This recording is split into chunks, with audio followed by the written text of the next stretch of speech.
lancement de ce programme PAVI, porté par la DEL et son délégué général. Et j'aimerais profiter de cette belle cérémonie, dans cet écran magnifique, pour porter deux messages. Le premier message, c'est que la DER en général et le projet PAVI en particulier constituent une innovation très forte au niveau du continent. Innovation qu'il convient de suivre avec beaucoup d'attention dans les mois et années à venir. Le deuxième message, c'est que cette dynamique de financement de TPE-PME portée par la DER, eh bien, elle est une des briques d'un écosystème d'innovation plus large qu'il convient de consolider et renforcer. Pour commencer donc, je souhaite insister sur le caractère novateur de la DER. Alors malheureusement, l'innovation c'est un mot très galvaudé, on l'utilise dans tous les sens. Vous n'avez pas une cérémonie, on ne parle pas d'innovation, ça ne veut plus rien dire. Et pourtant, dans le cas présent, le mot innovation prend tout son sens. Pourquoi? Si on prend un peu de recul, l'investissement en Afrique est extraordinairement concentré sur 4-5 villes. Lagos, bien sûr, le Caire, Nairobi, et puis Johannesburg, le Cap. Ces 4 hubs concentrent à eux seuls 80% des investissements en capital risque. A l'inverse, l'Afrique francophone recueille seulement 3% du total des montants investis. L'Égypte, le Kenya, le Nigeria et l'Afrique du Sud partagent la faculté d'avoir pu mobiliser depuis de nombreuses années le réseau de business angel américain et dans une certaine mesure européen.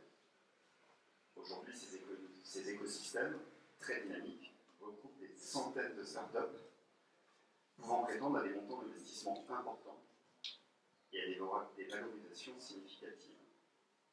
On observe même un frémissement sur le marché des exits avec la récente acquisition de Paystack par Stripe au Nigeria.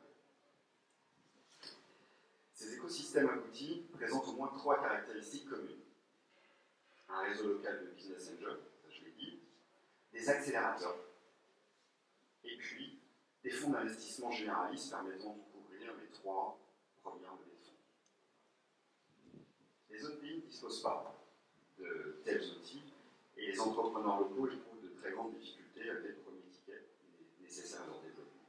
Et c'est dans ce contexte que l'État du Sénégal a décidé de combler le gap de financement avec la DER, qui a pour mission d'apporter en quelque sorte des financements d'amorçage de masse au TPE-PME. Là où un fonds d'amorçage classique ciblerait quelques pépites compétitives. Et c'est vraiment ce modèle, ce pari qui a été fait par l'État du Sénégal, de faire du financement d'amorçage en masse avec une logique filière qui est novateur, qui est pionnier. Il porte en lui la possibilité d'un réel changement de paradigme de l'accès au financement des entrepreneurs au Sénégal. Les débuts sont prometteurs, j'en ai parlé, Bob. L'énergie du délégué général et de ses équipes est communicative. Et je suis persuadé qu'il s'agit d'un mécanisme à suivre avec beaucoup d'attention, tant qu'il pourrait devenir une source d'inspiration pour de nombreux autres pays.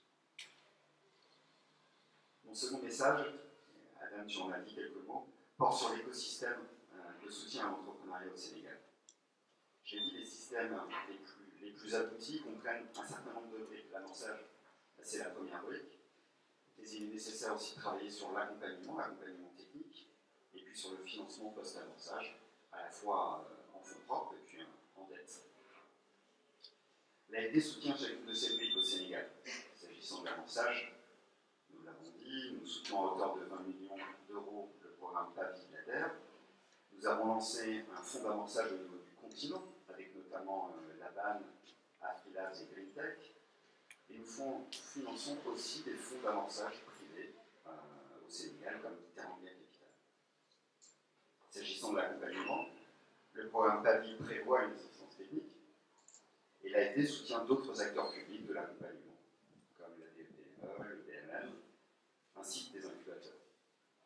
S'agissant enfin du financement post-amorçage, l'AFD et sa filiale ProParco proposent des financements en fonds propres et en dette, de manière directe ou de manière indirecte via des partenaires. Les initiatives, vous le voyez, sont foisonnantes. Et il y a donc, pour la puissance publique, un fort enjeu d'animation de l'écosystème et d'articulation entre ces différentes briques. La réflexion menée par l'État du Sénégal sur l'organisation et le renforcement de ces différents mécanismes de soutien public à l'entrepreneuriat est à ce titre très prometteuse, tant il est établi que les banques publiques d'investissement ont un rôle critique à jouer dans la relance post-Covid.